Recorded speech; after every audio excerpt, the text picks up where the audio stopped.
सभी बच्चों को नमस्कार। हम बात कर रहे हैं सिंगेज कैलकुलस की, जिसका चैप्टर 10 डिफरेंशियल इक्वेशन की बात हो रही है। इसमें एक टॉपिक है reducible to homogeneous differential equation. Homogeneous differential equation पर इसका मतलब समझा जाए। हमने आपको इसके पहले बताया है कि होमोजेनियस डिफरेंशियल इक्वेशन क्या होता है। तरीका नहीं बताने जा रहा हूँ, मतलब वीडियो लंबा हो जाएगा। वैसे भी हम वीडियो में छोटे छोटे होते हैं, लंबा हम ऐसा करते नहीं। तो हमने कहा था कि जब हर टर्म की डिग्री सेम हो तो हम उसको होमोजीनियस कहते हैं। ये तो देख करके पहचानने का तरीका था, लेकिन होमोजीनियस को प्रूफ करने का तरीका हमने कहा था कि x को लैम्डा x कर दो और y को लैम्डा y कर दो। भाई हमने कहा था मान ले कोई फंक्शन f(x) y के टर्म में ऐसे कोई डिफरेंशियल इक्वेशन दी हुई है, तो आपने x को क्या कर दिया, लैम्डा x कर दिया, और y को क्या कर दिया, लैम्डा y कर दिया, और ये लैम्डा की पावर n f(x) y के टर्म में दोबारा आ जाए तो ये होमोजीनियस कहलाएगी। और जो पावर n है ना, this indicate the degree of this differential equation. ठीक है। कभी कभी क्या होता है कि वो डिफरेंशियल इक्वेशन होमोजीनियस तो होता है, लेकिन एक कांस्टेंट टर्म उसको डिस्टर्ब कर देता है, तो हमको उसे होमोजीनियस में रिड्यूस करना पड़ता है, तो उसे कहा जाता है रिड्यूसिबल टू होमोजीनियस, है ना। मैं एक एग्जांपल लेता हूं। सिंगेज का इलस्ट्रेशन 10.22 है।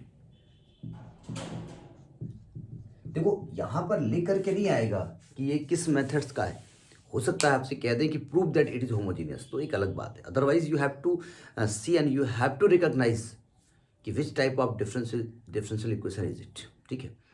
जैसे डिफरेंशियल इक्वेशन दी है कि भाई dy/dx is equal to x plus 2y plus 3 x plus 2y plus 3 upon 2x plus 3y plus 4 2x plus 3y plus 4। ये मान लिया दी हुई है ना,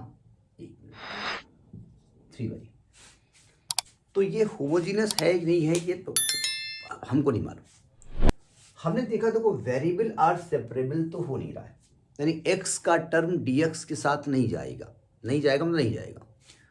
x की डिग्री 1, y की डिग्री 1, x की डिग्री 1, y की डिग्री 1 होमोजीनियस के सिम्टम्स हैं, ये होमोजीनियस की बीमारी इसको है। लेकिन गड़बड़ ये है कि ये 3 और 4 गड़बड़ कर रहे हैं। अगर ये हट जाए तो काम चलेगा। तो हम क्या करेंगे, यहाँ पर ये होमोजीनियस में नहीं है तो उसको रिड्यूस करेंगे। आप लिखेंगे इट इज नॉट होमोजीनियस। तो हम क्या करेंगे, हम यहाँ एक एजम्पशन करेंगे, स्मॉल x को कैपिटल X प्लस h लिखे दे रहे हैं और स्मॉल y को कैपिटल Y प्लस k लिखे दे रहे हैं, और ये हम मान रहे हैं कि ऐसा रखने पर ये डिफरेंशियल इक्वेशन होमोजीनियस हो रही है, ये हम मान रहे हैं। तो भाई ये रखोगे तो हमको स्मॉल dx भी चाहिए, तो ये d कैपिटल X हो जाएगा, और इस d small y d capital Y हो जाएगा। पूरा चेंज करना पड़ेगा ना, यानी हमने इसको रिड्यूस कर दिया, इसको चेंज कर दिया। तो अब यहाँ रखेंगे वैल्यू, तो ये क्या बन जाएगा, d कैपिटल Y सब चल रहा है, dx is equal to x plus h plus 2 y plus k plus 3 upon 2x plus h plus 3 y plus k plus 4, है ना। हम अब आपने कहाँ रिड्यूस हुआ, वो हमने मान लिया। रुक जाइए, ब्रैकेट को खोला जाए, capital X plus 2 capital Y plus H plus 2K plus 3 अपान 2 capital X plus 3 capital Y plus 2H plus 3K plus 4, है ना।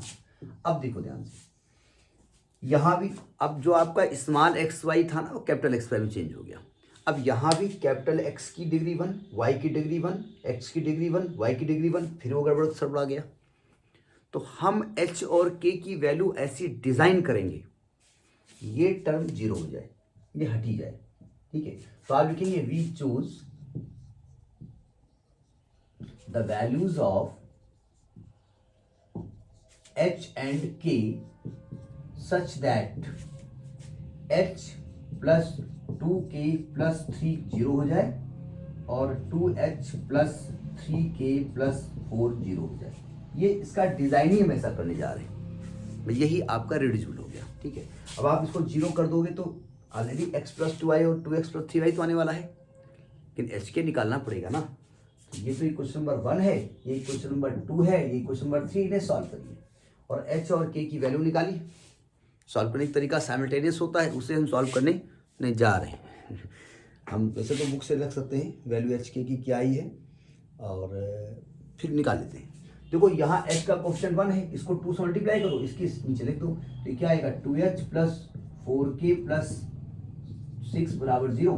इसको सेपरेट करोगे तो माइनस माइनस माइनस ये कट गया, तो आएगा माइनस का k माइनस का 2 बराबर 0।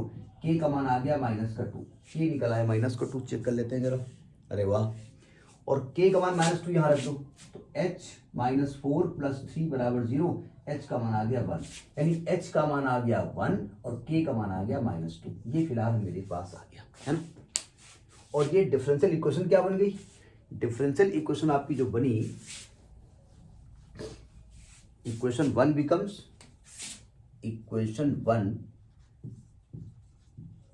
Becomes dy by dx is equal to x plus 2y upon 2x plus 3y।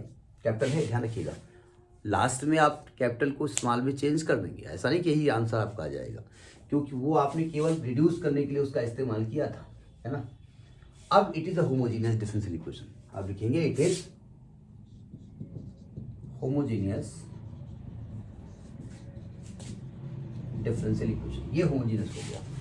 अब सॉल्व कैसे किया जाए? जो पीछे तरीका था, y बराबर v कैपिटल x, ध्यान रखिए यहाँ सब कैपिटल चल रहा है, तो dy बराबर v plus x d we by D x. इसको उठा के यहाँ रख दो, ये क्या हो जाएगा v plus x d we by D x is equal to x plus 2 v x upon 2x plus 3 v x. तो v plus x d we by D x is equal to, यहाँ से x cut जाएगा तो आएगा 1 plus 2v अपान 2 plus 3v। अगले step में ये जो v महाराज है ना, उधर जाके माइनस हो जाएंगे, ठीक है। कैलकुलेशन गड़बड़ ना हो, क्यों कैलकुलेशन ही दिक्कत करता है ना। मैं उधर रब कर दूँ, नहीं करता, यहीं से काम चला लेंगे। देखो यहाँ एलसीएम लीजिए, तो आएगा x D we by D x is equal to, LCM लो, तो आएगा 1 plus 2v minus 2v minus 3v square upon 1 plus 2 plus 3v। ये 2v कट गया, तो x D we by D x is equal to 1 minus 3v square upon 2 plus 3v। वही तरीका, variable are separable, इसको जरा separate करिए, इसको इधर शिफ्ट कर दो, तो 2 प्लस 3v के नीचे आएगा 1 माइनस 3v स्क्वायर, dv के साथ हो जाएगा और यहाँ जाएगा dx अपान x। काम खत्म। अब इसके बाद आपका जो मेथड है वो शुरू होता है, ये आपको मालूम होना चाहिए, ठीक है। कैसे मालूम करेंगे जरा समझने की कोशिश करिए। हम थोड़ा एक काम करना चाहते हैं, हम यहाँ पर माइनस को इधर लिए जा रहे हैं और यहाँ चेंज किए जा रहे हैं, 3v स्क्वायर माइनस 1 कर देते हैं।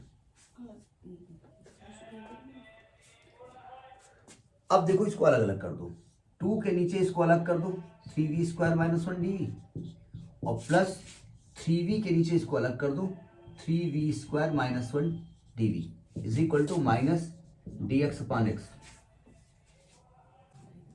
h1 है, k माइनस 2 है, इसको रब कर देते हैं। अब जरा समझने की कोशिश करो, इसको जरा पकड़िए, ये क्या लिखा हुआ है, इंटीग्रल आना चाहिए। देखिए भाई, अगर इंटीग्रल आपको नहीं आता तो गड़बड़। देखो यहां पर इसको t मानेंगे, इसका डेरिवेटिव प्रेजेंट है, काम खत्म हो गया। यहां देखिए, इसमें इस वाले में क्या करते हैं, कैमरे में आ रहा है, √3v का इसको होल स्क्वायर लिख देते हैं, इसको √3v का होल स्क्वायर लिख देते हैं, है ना। और यहाँ पर क्या करेंगे, √3v को हम t मान लेते हैं, तो √3 dv बराबर dt। तो जब यहाँ वैल्यू रखेंगे dv की जगह, तो आएगा आपका 1/√3 dt। वैसे मुझे शॉर्टकट करना चाहिए था, आपके लिए छोड़ देना चाहिए था, you do by your self, है ना। खैर यहाँ पे आ जाओ, यहाँ पर इस पूरी चीज़ को कुछ मान लो, 3v² माइनस 1 को u मान लो, तो 3v², तो 6v dv is equal to du, क्योंकि यहाँ पर v dv है, तो या 3v dv बराबर du/2। ठीक, अब इसको उठा के रखा जाए वैल्यू, बस गलती न होने पाए ये ध्यान रखना, क्योंकि हमसे गलती बहुत जल्दी हो जाती है, प्लस माइनस गलती तो कर ही देते हैं।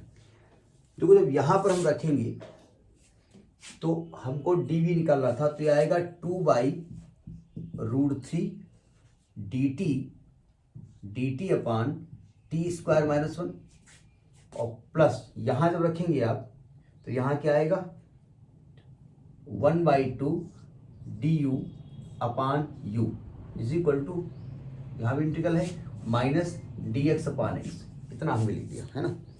अब वैल्यू रख दीजिए उठा करके, अब आपको फार्मूले मालूम होना चाहिए, यहीं पर इंटीग्रल गड़बड़ करेगा।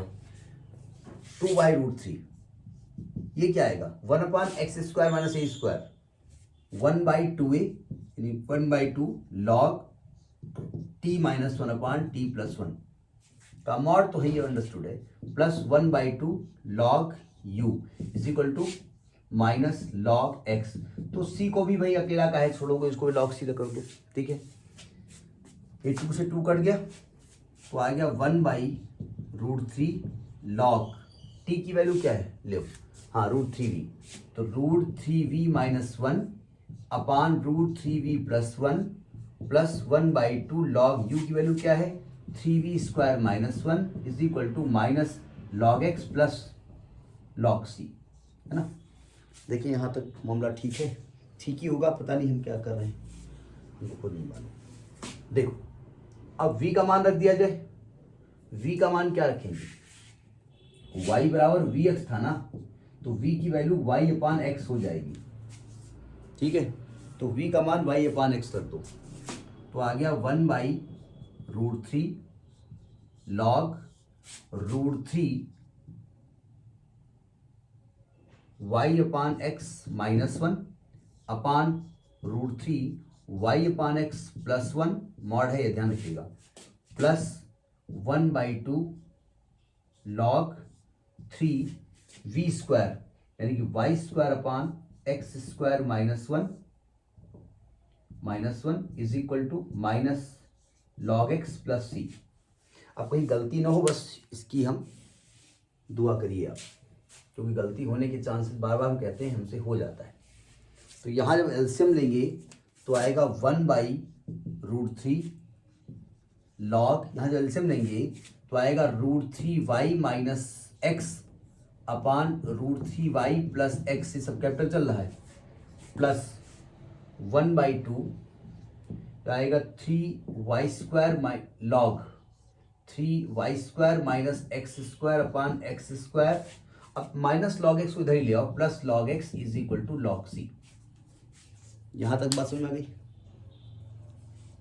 अब आप एक काम कर सकते हो, थोड़ा सा इसको तो हम छेड़ेंगे नहीं, क्योंकि यहां पर कुछ कैलकुलेशन होगा नहीं, ये 1/√3 डिस्टर्ब करेगा, तो 1/√3 log √3y minus x upon √3y plus x। अब जरा देखिए ध्यान से, ये एक लफड़ा करते हैं, यहां पर देखो ये 1/2 log 3y² माइनस x² अलग कर दे, और माइनस 1/2 log x² अलग कर दे, सही किया ना, log m अपान n, और प्लस का log x है is equal to c log c। अब देखो ये जो 2 है ना, ये बाहर आके इसको काट देगा, log x कट जाएगा, तो आ गया 1/√3 log √3y minus x upon √3y plus x plus 1/2 log 3y² minus x² is equal to log c। यहीं पर आंसर आप छोड़ दीजिए, ठीक है। और आंसर टैली हो नहीं रहा है हमारा, अब पता नहीं गलती हमने कहाँ की है, ठीक है, देखते हैं। तो बाद में यहीं पर आंसर छोड़ के आप कहेंगे, जहाँ पर स्मॉल x बराबर कैपिटल X प्लस h था, तो आप कहेंगे कैपिटल X बराबर x माइनस h हो जाएगा, और कैपिटल Y बराबर y माइनस k हो जाएगा। h की मान रख दीजिएगा, h की वैल्यू कितनी है 1 और -2, यानी ये आ जाएगा x-1, ये हो जाएगा y+2। आप कैपिटल एक्स वाई में आंसर को छोड़ सकते हैं, ठीक है। तो this is the illustration example and reducible to homogeneous differential equation. ठीक, नमस्कार।